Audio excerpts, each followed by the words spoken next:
الحمد لله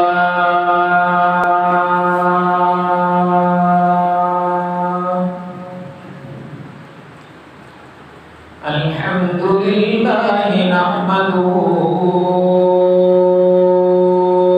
ونستعينه ونستغفره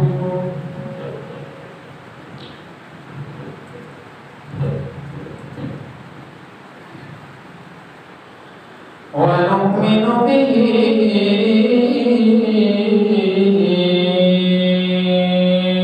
ونتوكل عليه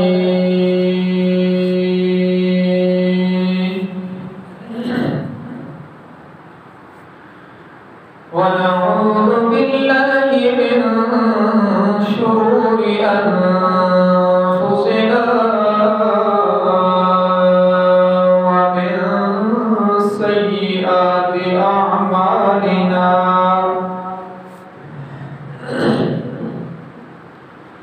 من يهده الله فلا مضل له ومن يضلله فلا هادي له ونشهد أن لا إله إلا الله وحده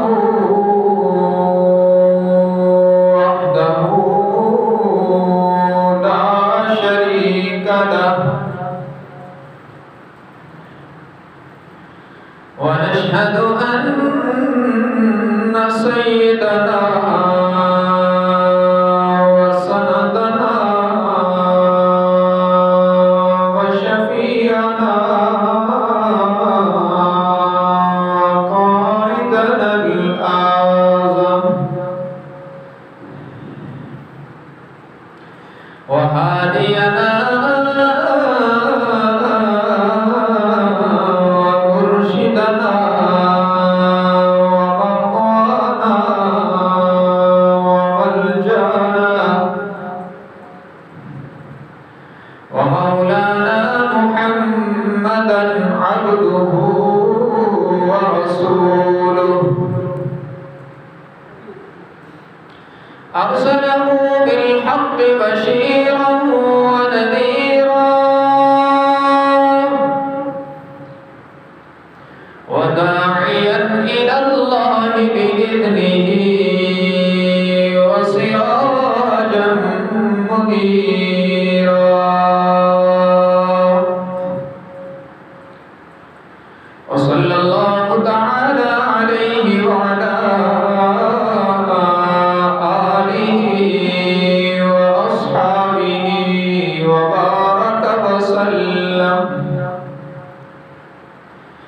وبارك وسلم تسليما كثيرا كثيرا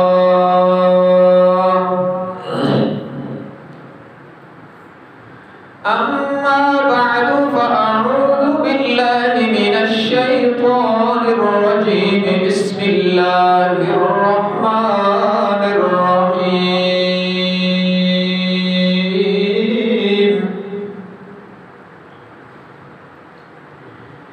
اتل ما أوحي إليك من الكتاب وأقم الصلاة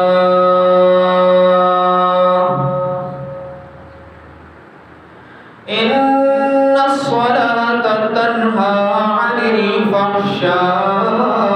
الفحشاء والمنكر ولذكر الله أكبر والله يعلم ما تصنعون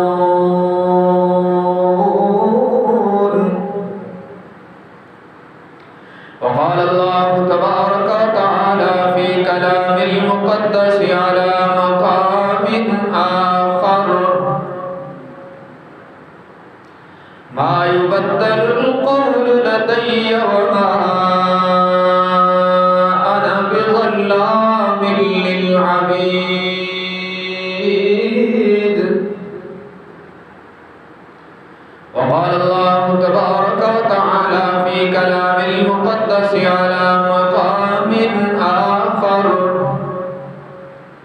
من جاء بالحسنة فله عشر أمثالها ومن جاء بالسيئة فلا يجزى إلا مثلها وهم لا يظلمون.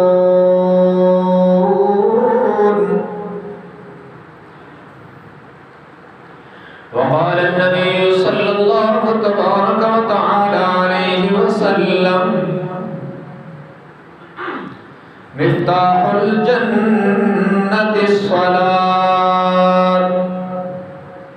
ومفتاح الصلاة الطهور.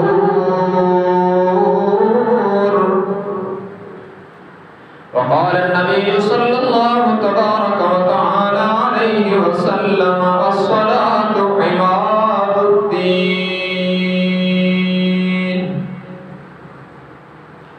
أو كما قال النبي صلى الله تبارك وتعالى عليه وسلم: صدق الله وصدق رسوله النبي الأمي الهاشمي الأمين الكريم، ونحن على ذلك لمن الشاهدين والشاكرين والحمد لله رب العالمين.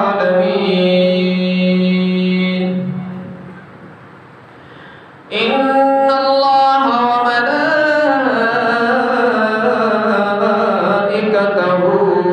يصلون على النبي يا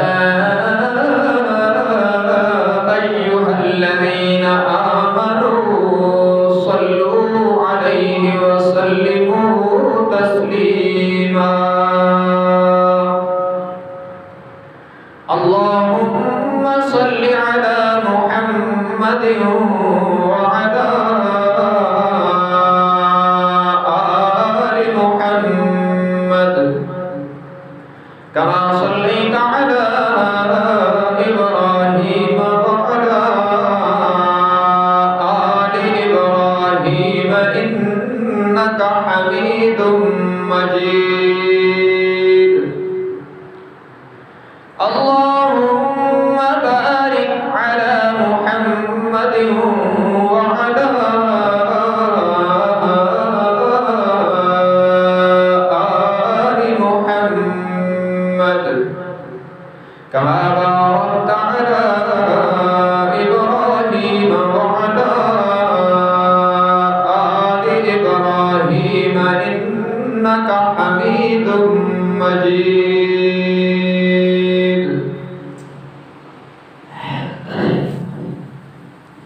حاضرین گرامی قدر،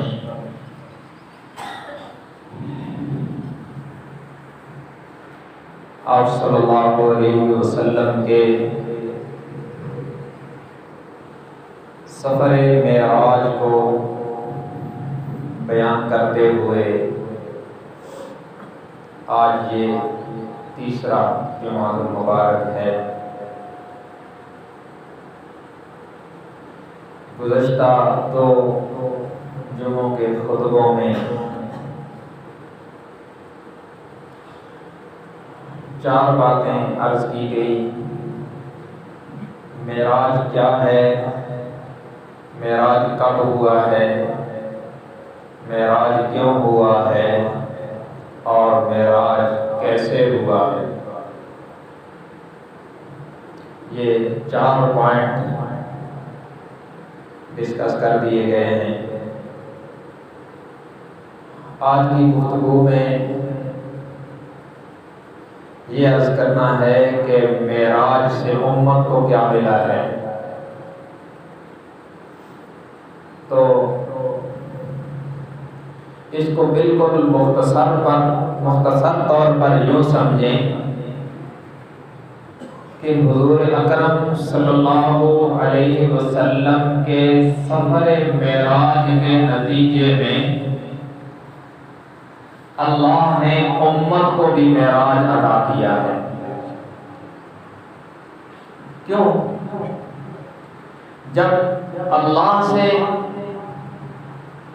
حضور اکرم صلی اللہ علیہ وسلم کی گفتگو ہوئی ہے ان بلندیوں پہ جا کر،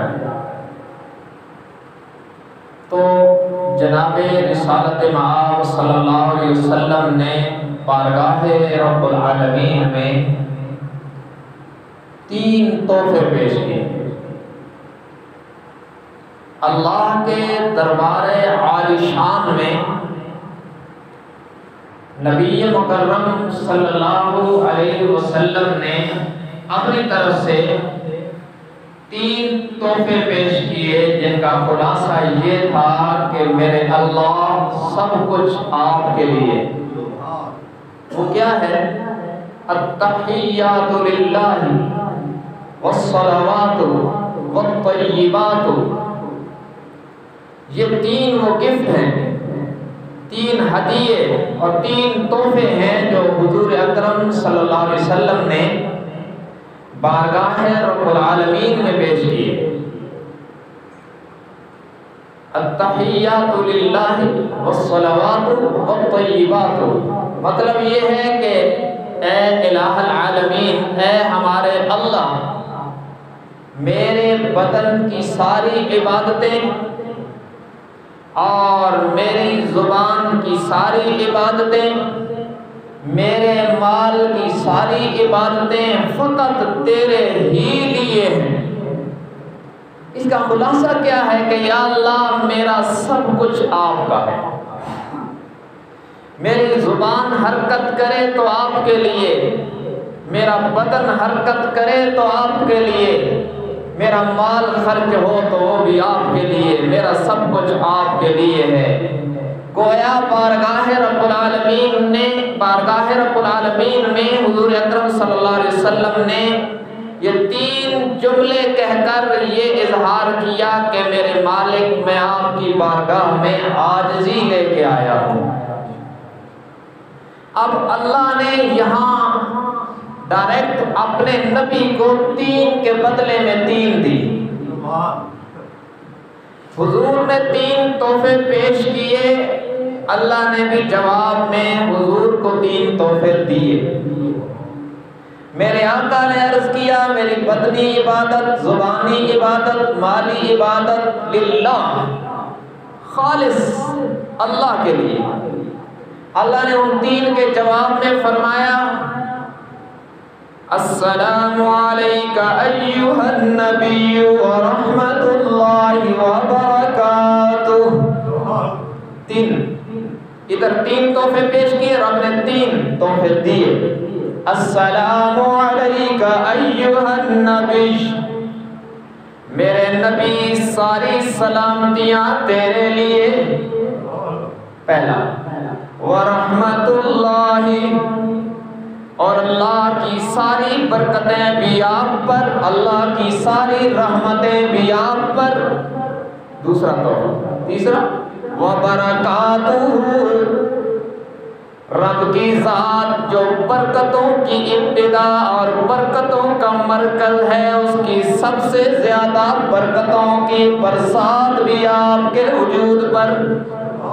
3 تحفے دی، سلامتی بھی کمال طریقے پر آپ کے لیے، رحمت بھی سب سے زیادہ آپ کی ذات پر، بلکہ میں یوں کہوں تو بے جانا ہوگا کہ رب نے کہا ورحمت اللہ، اللہ کی رحمتیں اتنی آپ پر کہ جہاں جہاں آپ کا قدم آئے گا رحمتوں کی برسات ہو جائے گی۔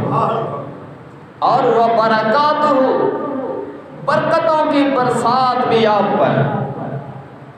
اب 3 کے جواب میں اللہ نے جب 3 تحفے دیے نا، تو اس بلند والا موقع پر میرے آقا کو امت کا خیال آ گیا۔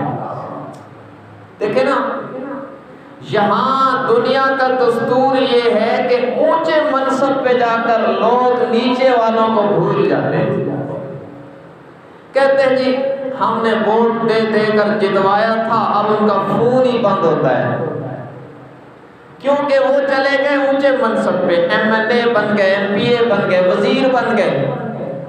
اب نیچے والوں پر نگاہ نہیں پڑتی، مگر کیا کہنے رحمت للعالمین جناب محمد الرسول اللہ صلی اللہ علیہ وسلم کی شفقت پہ اور رحمت کے دور امت پر تھی۔ رب سے بات ہو رہی ہے، 3 تحفوں کے بدلے میں اللہ نے 3 تحفے عطا فرما دیے، مگر میرے آقا نے عرض کی یا اللہ میرے اوپر تو سلامتی، میرے اوپر تو رحمت، میرے اوپر تو برکت، لیکن جو ابو بکر و عمر، طلحہ، زبیر اور بلال کو پستہ چھوڑ آیا ہوں انہیں تو نہیں چھوڑ سکتا۔ فرمایا السلام علینا، رب نے کہا السلام علیکہ، میرے محبوب آپ پہ سلامتی ہو۔ میرے آقا نے عرض کیا یا اللہ آپ کا تحفہ سر آنکھوں پر، لیکن صرف مجھ اکیلے پر نہیں، السلام علینا، میرے سارے صحابہ پہ سلامتی ہو۔ پھر کوئی کہہ سکتا تھا کہ وہ تو ساتھ تھے نا، ابو بکر کی بڑی قربانیاں ہیں، حضرت عمر کی بڑی قربانیاں ہیں، حضرت بلال کی بڑی قربانیاں ہیں، انہیں تو حضور نے یاد کیا، ہم بعد میں آنے والوں کو۔ تو میرے آقا نے اگلا جملہ بھی فرمایا، فرمایا السلام علینا، السلام علینا، یا اللہ میرے ساتھ میرے صحابہ پہ بھی سلامتی ہو، وعلی عباد اللہ الصالحین، اور قیامت تک آنے والے میرے نقش قدم پہ چلنے والے میرے ہر امتی پر بھی تیری طرف سے سلامتیوں کا نزول ہونا چاہیے۔ دیکھیں نا عرش پہ جا کر بھی میرے آقا نے رب سے عرض کیا یا اللہ 1400 سال بعد بھی جو اور قیامت تک جو میرے امتی آئیں گے اور میرے نقش قدم پہ چلیں گے، میں عرش پہ آج استدعا کرتا ہوں کہ ان پر بھی تیری طرف سے سلامتیوں کا نزول ہوتا رہے۔ اس کو بھی قبول کر لیا گیا، اور جب سفر سے لوٹے تو فرشتوں نے کہا اشہد اللہ الہ الا اللہ واشہد ان محمدا عبدہ ورسولہ۔ تو یہ ہمارا تشہد بن گیا۔ یہ جو ہم پڑھتے ہیں تشہد یہ یوں ہے، پہلے 3 تحفے پیش کیے حضور نے، التحیات للہ والصلوات والطیبات، پھر 3 تحفے دیے رب نے، السلام علیکہ ایھا النبی 1، ورحمۃ اللہ 2، وبرکاتہ 3۔ پھر میرے آقا نے شریک کیا صحابہ کو بھی اور پوری امت کو بھی اس جملے میں، السلام علینا وعلی عباد اللہ الصالحین، اور پھر اوپر فرشتوں نے اللہ کی توحید کی گواہی بھی دی اور میرے آقا کی رسالت و نبوت کی گواہی بھی دی، اشہد اللہ الہ الا اللہ واشہد ان محمدا عبدہ ورسولہ۔ یہ جملے اللہ کو اتنے پسند آئے کہ اللہ نے اپنے نبی کو کہا صحابہ کو نماز کے تشہد میں یہی سکھا دو۔ حضرت عبداللہ ابن مسعود سے یہ تشہد روایت ہے جو ہم نماز میں پڑھتے ہیں، ان کو حضور نے خود سکھایا ہے، اور یہ معراج کے پاکیزہ سفر میں یہ کلمات پڑھے گئے اور اللہ کو اتنے پسند آئے کہ میرے پیغمبر کے امتی قیامت تک ہر نماز میں پڑھتے رہیں اور اپنے پیغمبر کی سفر معراج کی داستان کو ذہن میں تازہ کرتے رہیں گے۔ تو یہ 3 کے بدلے میں 3 تحفے دیے اور پوری امت پر رحمت و سلامتی کا نزول۔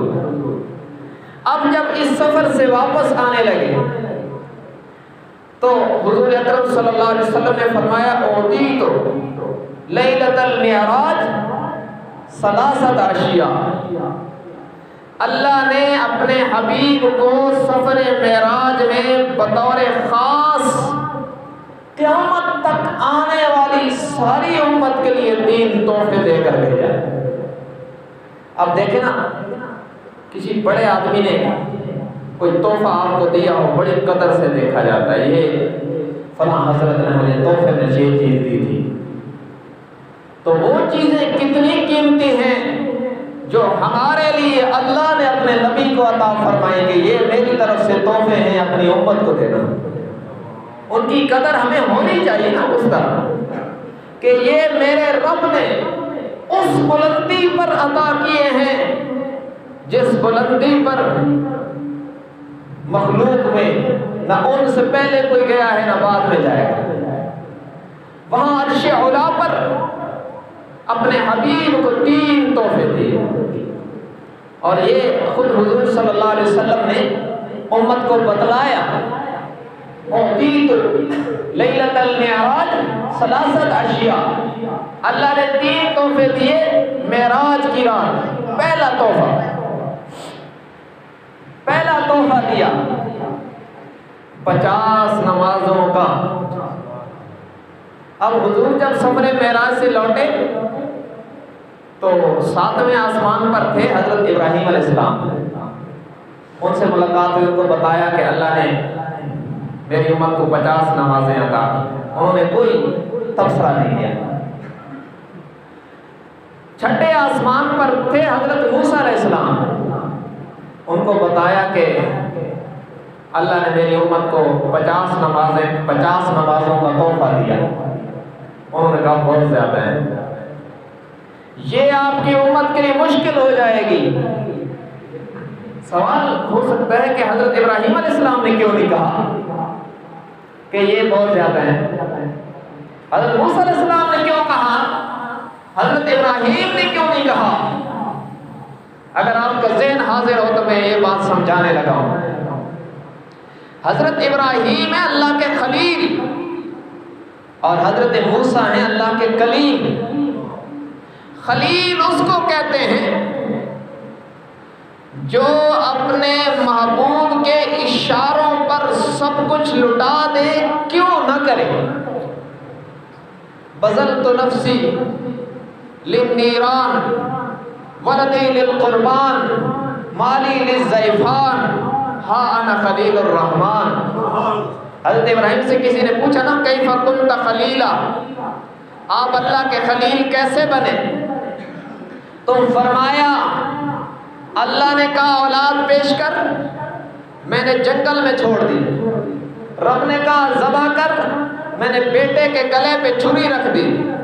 اللہ نے کہا مال پیش کر, میں نے مہمانوں پہ لٹا دیا. رب نے کہا جان پیش کر, تو میں نے نارے نمرود میں پیش کر دی. اللہ نے مجھے خلیل بنا دیا. کیوں ہے ہی نہیں. دیکھیں نا, رب نے کہا دودھ پیتے بیٹے کو اور حضرت ہاجرہ کو وہاں چھوڑاؤ وادی غیر ذی زرع میں جہاں پر سرسبز و شادابی کا نام ہی نہیں تھا. اللہ کے خلیل نے یوں نہیں کہا کہ یا اللہ وہاں کیوں چھوڑاؤں. نہیں, خلیل اس کو کہتے ہیں جو محبوب کے اشاروں پر جان دیتا. اور جب حضرت اسماعیل کے گلے پہ چھری رکھی تھی, اللہ نے جبرائیل کو بھیج کے حکم تو نہیں دیا نا, خواب دکھایا اور اس خواب کو اللہ کے خلیل نے پورا کر دکھایا. اللہ نے اس کو قرآن میں بیان کر کے ہمیں میسج دیا کہ میرا خلیل صرف میرے حکموں پر نہیں, میرے اشاروں پر بھی سب کچھ قربان کر دیتا.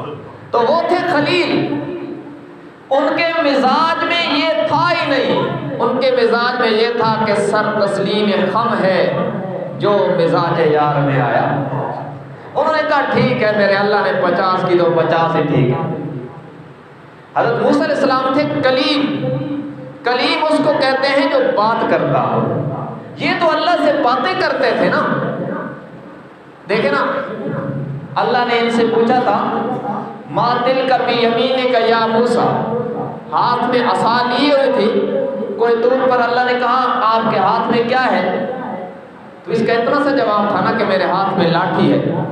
انہوں نے کہا ہی عصای اتوکا علیہا واحش بها علی غنمی ولی فیہا مآرب اخرى. اللہ نے کہا ہاتھ میں کیا ہے؟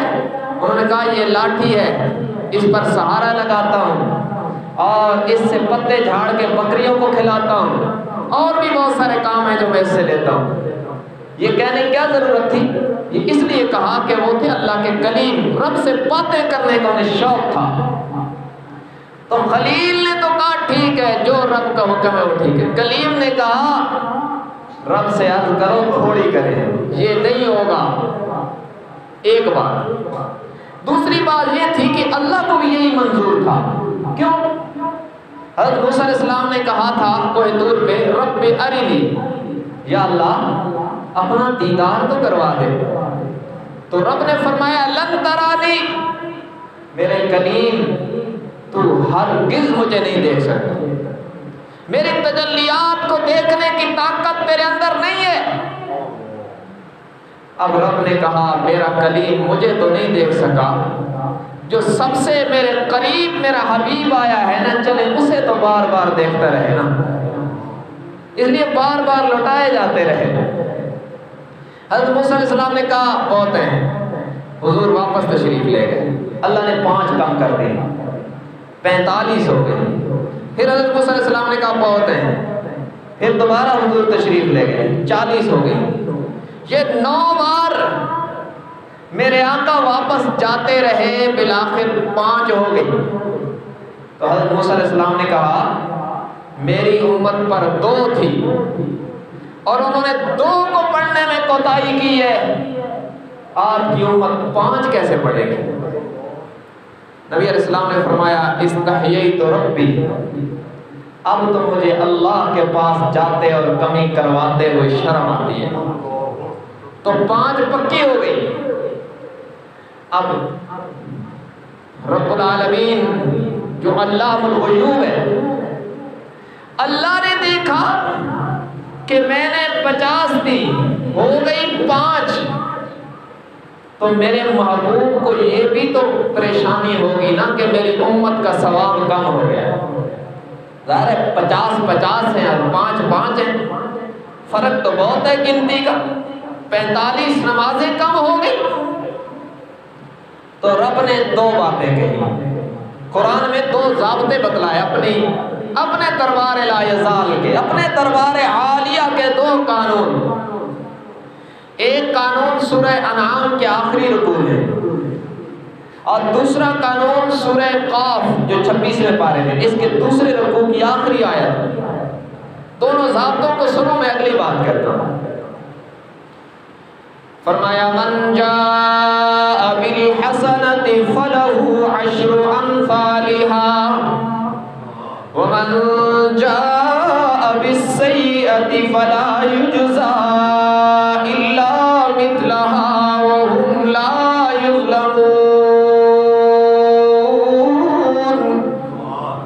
فرمایا میرے دربار کا پہلا ضابطہ یہ ہے کہ ایک برائی ہوگی تو ایک لکھی جائے گی، اور اگر اچھائی اور نیکی ہوگی تو ایک کے بدلے میں کم از کم 10 نیکیوں کا ثواب دیا جائے گا۔ اور میرے دربار کا دوسرا ضابطہ یہ ہے ما یبدل القول لدی وما انا بظلام للعبید۔ میرے دربار کا دوسرا ضابطہ یہ ہے کہ ہمارے قول و قرار بدلہ نہیں کرتے۔ یہ کوئی دنیا کا دربار تو نہیں کہ یہاں یوں ٹرن لیے جاتے ہوں، یہ تو میرے اللہ کا دربار ہے، یہاں سے جو فیصلے ہوتے ہیں وہ اٹل ہوتے ہیں، حتمی ہوتے ہیں، وہ کبھی بدلہ نہیں کرتے۔ ما یبدل القول لدی، میرے محبوب پریشان ہونے کی ضرورت نہیں، یہ آپ کا معاملہ آپ نے کمی کروا لی، آپ نے 50 سے 45 40 35 30 25 20 15 10 اور 5 کروا لی۔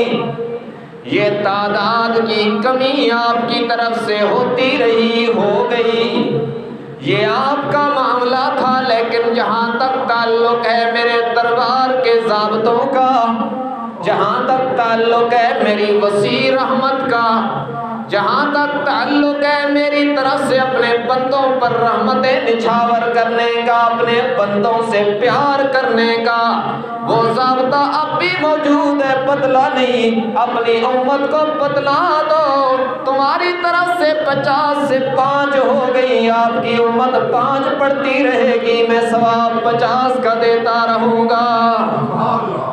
ادھر تبدیلی نہیں ہے۔ 5 نہیں پڑھے گا تو گناہ 5 کا ہوگا، 5 پڑھے گا تو ثواب 50 کا ہوگا کم از کم۔ جماعت میں پڑھے گا تو 27 کا ہوگا، مسواک کر کے پڑھے گا تو 37 کا ہوگا، پڑھتا جائے گا۔ بیت المقدس اور مسجد نبوی میں پڑھے گا تو 50,000 کا ہوگا، اور اگر مسجد الحرام بیت اللہ کے پاس پڑھے گا تو 1,00,000 کا ہوگا۔ یہ ثواب بڑھتا رہے گا۔ تو بہرحال پہلا عظیم تحفہ دیا نماز، اور کتنا بدقسمت ہے وہ جو اللہ کے تحفے کی قدر نہ کرے، جو کہے دی چلو ٹھیک ہے ٹائم ملا تو پڑھ لیں گے، نہیں ملا تو نہ پڑھیں گے۔ یہ رب کے تحفے کی ناقدری ہے۔ دنیا میں کسی کو آپ گفٹ دیں اور وہ پھینک دیں، کہتے ہیں اتنا بے قدرہ بندہ، آئندہ تو اسے کبھی کچھ نہیں دینا۔ تو اللہ کے تحفے کی ناقدری کے نتیجے میں کہیں اللہ نظروں سے نہ گرا دے، خطرہ تو ہے۔ اور یہ نماز ایسی عبادت ہے کہ اپنی اپنی کیفیات کے ساتھ دنیا کی ہر چیز کرتی ہے، ہر چیز اس میں مصروف ہے، اور بات میری اپنی نہیں ہے، یاد رکھنا۔ قرآن میں ہے، یہ سورہ نور کے اندر 18ویں پارے میں رب العالمین پرندوں کی بات کرتے ہیں، پرندوں کی تصویر اللہ بیان کر رہے ہیں۔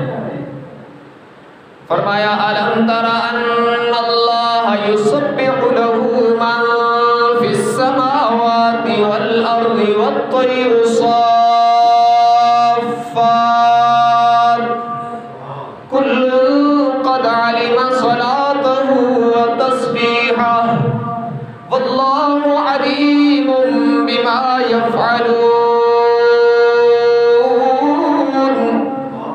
فرمایا زمین و آسمان اور اس کے اندر رہنے والی ہر چیز اللہ کی تسبیح بیان کرتی ہے۔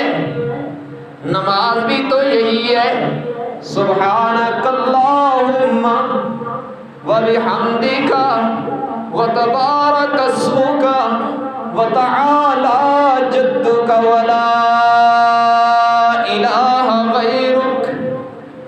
پاک ہے تو اے اللہ، تیرے لیے ہی تعریفیں ہیں، تیرا نام بڑی برکت والا ہے، تیری شان بڑی بلند ہے، اور تیرے علاوہ معبود کوئی نہیں۔ یہ ثنا ہے، اور یہ کائنات کی ہر چیز اللہ کی تسبیح بیان کر رہی ہے، اور پرندے تو با جماعت اللہ کی تسبیح کرتے ہیں۔ وَالطَّيْرُ صَافَّاتٍ، اللہ فرماتے ہیں پرندے با جماعت نماز پڑھ رہے ہیں۔ کُلٌّ قَدْ عَلِمَ صَلَاتَهُ، فرمایا ہر پرندہ اپنی اپنی نماز کو جانتا بھی ہے، پڑھتا بھی ہے۔ آپ دیکھا کرو نا، رات کو مغرب کے ٹائم جب سورج غروب ہو رہا ہے تو رات بھر خاموش ہونے سے پہلے مختلف اطراف و اکناف سے جمع ہو کر درختوں پر بیٹھ کر یہ جو چڑیاں چہچہاتی ہیں، لوگ کہتے ہیں چڑیاں چہچہا رہی ہیں، رب کہتا ہے میری تسبیح بیان ہو رہی ہے۔ اور پھر جب فجر کو آنکھ کھلتی ہے، طلوع فجر صادق کے بعد جب اندھیرا جانے لگتا ہے، روشنی آنے لگتی ہے، تو پھر وہ چہچہاہٹ سنائی دیتی ہے۔ صبح اپنے اپنے رزق کی تلاش میں جانے سے پہلے پھر وہ آواز سنائی دیتی ہے اور لوگ کہتے ہیں صبح ہو گئی، چڑیاں چہچہا رہی ہیں۔ رب کہتا ہے یہ میری تسبیح بیان ہو رہی ہے، اور یہ پرندوں کی چہچہاٹیں مجھے سبق دیتی ہے کہ تو نادان سویا ہے، دیکھنا پرندے بھی مجھے یاد کر رہے ہیں اور میری تسبیح بیان کر رہے ہیں۔ رب العالمین نے فرمایا وَإِن مِّن شَيْءٍ، یہ 15واں پارہ سورہ بنی اسرائیل کا 5واں رکوع ہے۔ فرمایا وَإِن مِّن شَيْءٍ إِلَّا يُسَبِّحُ بِحَمْدِهِ وَلَٰكِن لَّا تَفْقَهُونَ تَسْبِيحَهُمْ إِنَّهُ كَانَ حَلِيمًا غَفُورًا۔ فرمایا کائنات میں ہر چیز میری تسبیح بیان کر رہی ہے۔ یہ الگ بات ہے کہ تمہیں اپنی تسبیح تو سمجھ آتی ہے اور چیزوں کی تسبیح تمہیں سمجھ میں نہیں آتی، لیکن میں رب کہتا ہوں پتھر بھی میری تسبیح بیان کر رہے ہیں۔ اور بعض بزرگوں پر کرامت کے طور پر اللہ نے اس راز کو کھولا کہ کون سا جانور کیا کہتا ہے، ہم تو نہیں سمجھ سکتے۔ چڑیوں کی چہچہاہٹ میں کیا ہے، ہم تو کہتے ہیں ویسے ہی آواز آ رہی ٹان ٹان، لیکن کچھ بزرگوں پر کرامت کے طور پر اللہ نے، ظاہر ہے کرامت میں اللہ کی قدرت ہوتی ہے، کسی کا ہاتھ اور وجود استعمال ہو جائے اس کا اپنا اختیار نہیں ہوتا۔ بعض بزرگوں پر اللہ نے اس راز کو کھولا کہ کون سا جانور کیا کہتا ہے۔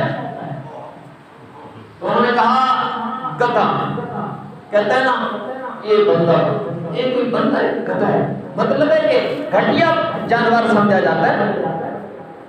انہوں نے کہا گدھا بھی اللہ کی تسبیح اور اللہ کی حمد بیان کرتا ہے، اور کہتا کیا ہے الحمدللہ الذی جعلنی حمارا ولم یجعلنی کلبا۔ تمام تعریفیں اللہ کے لیے، شکر ہے اس اللہ کا جس نے مجھے گدھا بنایا، کتا نہیں بنایا۔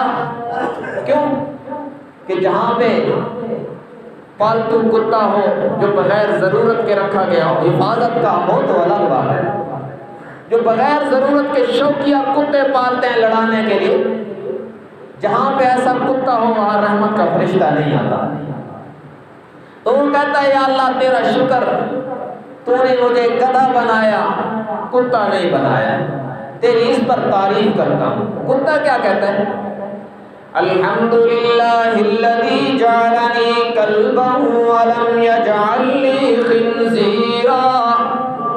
یا اللہ تیرا شکر ہے تو نے مجھے کتا بنا دیا، خنزیر نہیں بنایا۔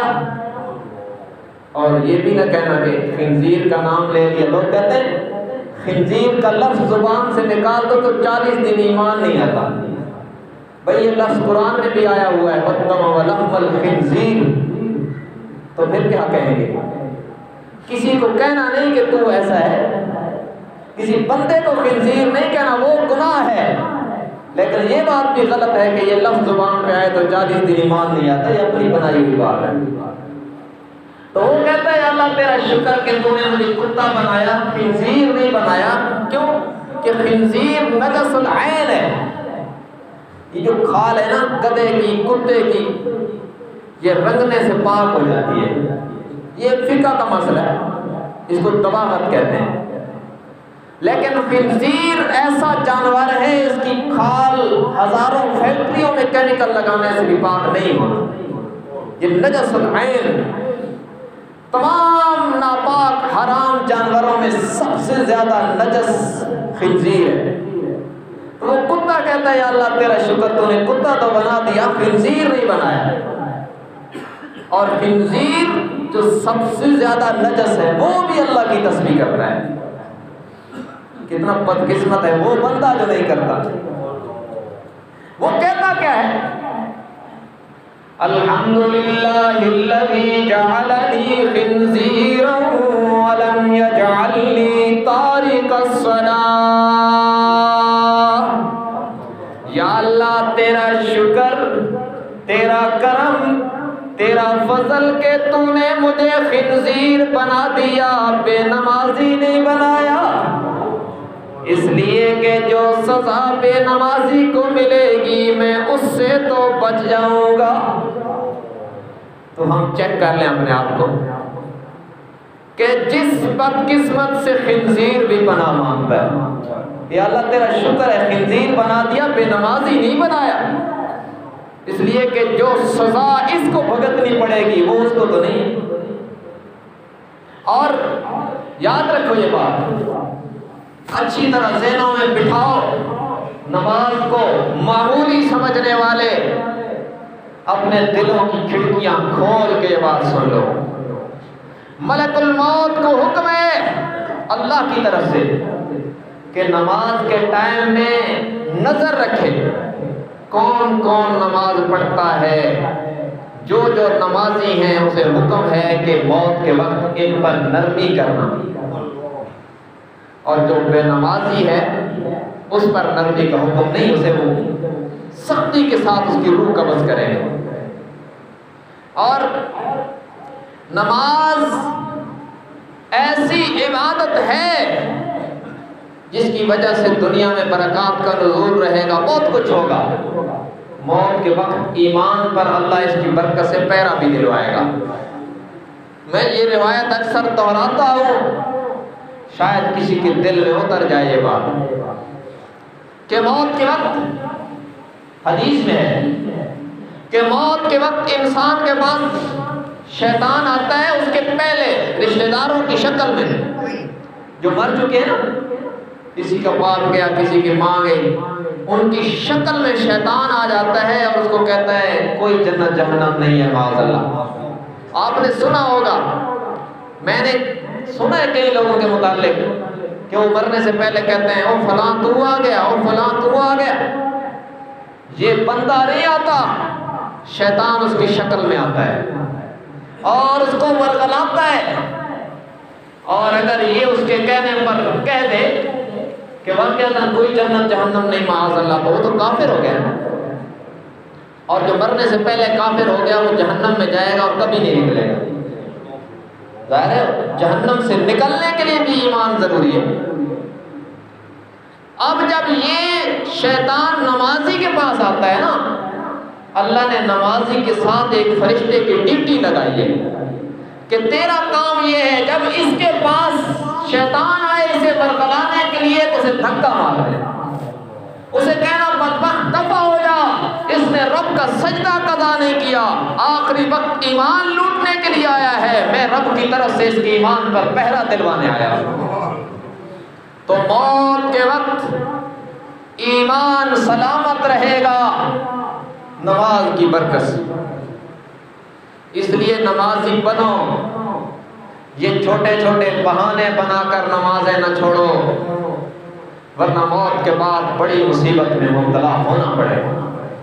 بہرحال یہ دیا پہلا تحفہ، نماز، 5 نمازیں.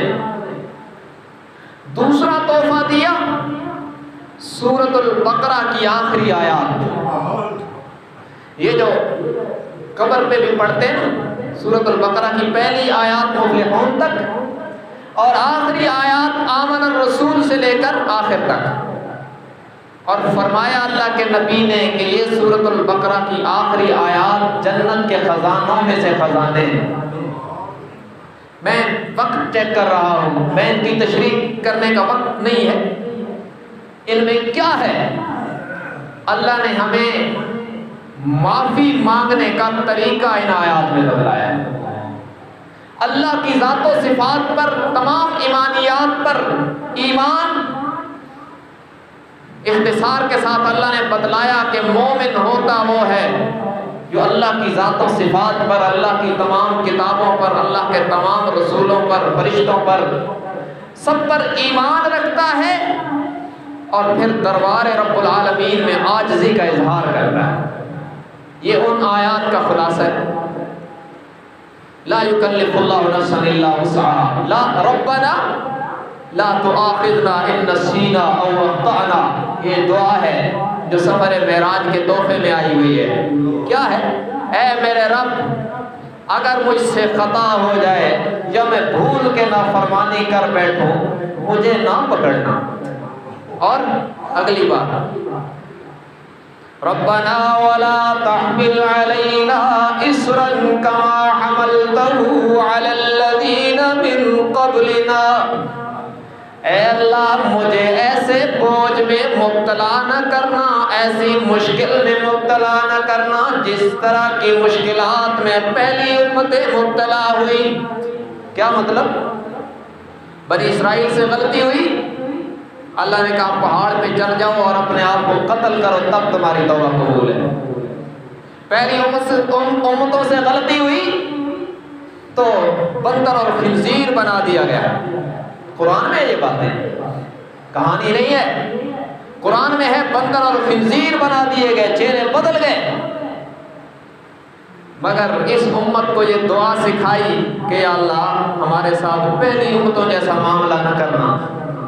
اسے سکھایا، پڑھایا اور پھر کرم بھی فرمایا اس کے نتیجے میں کہ پہلی امتیں تو کوئی اپنے آپ کو قتل کرے، کوئی برائی کے نتیجے میں بندر اور خنزیر بن جائے، اور اس امت میں تو عاجزی کا اظہار کر کے ندامت کے ساتھ کہہ دے یا اللہ معاف کر دے، غلطی ہو گئی، تو ساری خطاؤں پہ قلم پھر جائے۔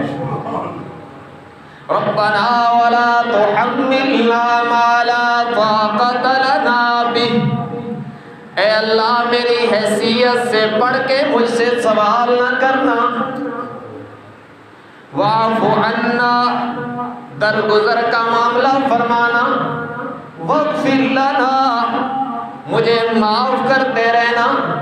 وارحمنا، میری نیکیاں بھی اس قابل نہیں کہ نجات پا سکے، تو رحمت کی تجلی نازل کرتے رہنا، کرم کی نظر فرماتے رہنا۔ فانصرنا علی القوم الکافرین، الہ العالمین کفر کے مقابلے میں، شیطان ہو کافر یا انسان ہو کافر، ہر قسم کی کافر قوموں کے مقابلے میں ہماری مدد کرتے رہنا، یہ سکھایا اس دوسرے تحفے میں۔ اور تیسرا تحفہ دیا، میرے محبوب اپنی امت کو جا کے بتلا دو کہ جو بھی آپ کا امتی شرک سے پاک ہو کر میرے در پہ آئے گا، ایک دن جنت میں ضرور جائے گا۔ شرک نہ کرے، اللہ کی ذات و صفات میں مخلوق میں سے کسی کو شریک نہ کرے۔ اگر شرک کیا اور شرک سے توبہ کیے بغیر آ گیا تو وہ تو غدار ہوگا اور اس کے لیے جنت کا داخلہ بند ہے۔ فقد حرم اللہ علیہ الجنہ، قرآن کے لفظ ہے کہ اللہ نے اس پر جنت حرام کر دی ہے۔ وَمَأْوَاهُ النَّارُ، اس کا ٹھکانہ جہنم ہے۔ وَمَا لِلظَّالِمِينَ مِنْ أَنصَارٍ، اور اس ظالم کا کوئی مددگار نہیں ہوگا، کسی کی سفارش بھی اس کو نفع نہیں دے گی۔ شرک نہیں کرے گا تو اللہ نے اپنے حبیب کو اس سفر معراج میں یہ ضمانت عطا فرمائی کہ آپ کا جو امتی شرک سے پاک ہو کر صحیح عقیدہ لے کر میرے در پہ آئے گا تو ضرور نجات پائے گا۔ اس کا مطلب یہ ہے کہ شرک نہ کرتا ہو، مومن ہو۔ اس کا عام فہم مطلب یہ ہے کہ جس کا خاتمہ ایمان پہ ہوگا وہ یقیناً جنت میں جائے گا۔ تو اللہ ہمیں شرک سے بچنے کی توفیق دے۔ ہمیں اپنے آپ کا جائزہ لینا چاہیے کہ کہیں کسی طرح کا شرک تو نہیں ہو رہا جس وجہ سے ہماری نجات خطرے میں پڑ جائے گی۔ تو یہ 3 تحفے دیے، 5 نمازیں ابھی رہ گئی ہو، 5 نمازیں، سورۃ البقرہ کی آخری آیات اور شرک نہ کرنے کی شرط پر، یعنی ایمان کی شرط پر، خاتمہ بالایمان ہونے کی صورت میں جنت یقینی۔ اللہ ہمیں ان 3 تحفوں کی قدر کی توفیق عطا فرمائے۔ باقی یہ شب برات آ رہی ہے، غالباً یہ جو سوموار کے بعد منگل کی رات ہے یہ ہوگی، اس میں اجتماعی طور پر کوئی عبادت کی شکل یہ تو کسی روایت سے ثابت نہیں ہے۔ جو لوگ مسجدیں سجاتے ہیں، چراغاں کرتے ہیں اور اجتماعی طور پر نماز تسبیح کا اور اس طرح کی عبادتوں کا اہتمام کرتے ہیں، جب کچھ کتابچے چھپے ہوئے ہیں کہ یہ نفل اس طرح پڑھو، یہ سب کچھ اپنی بنائی ہوئی باتیں ہیں۔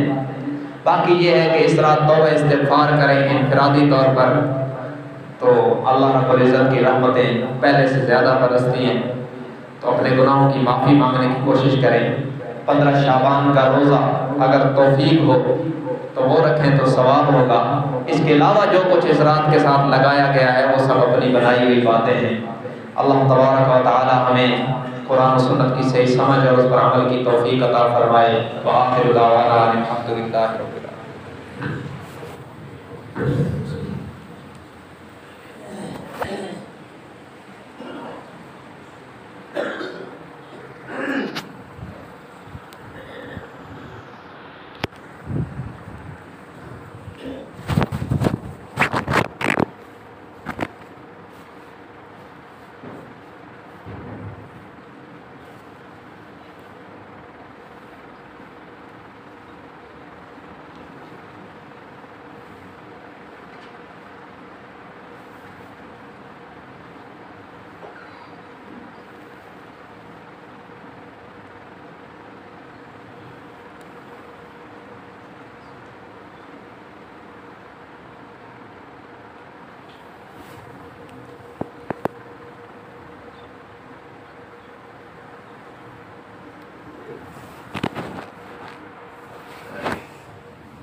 you.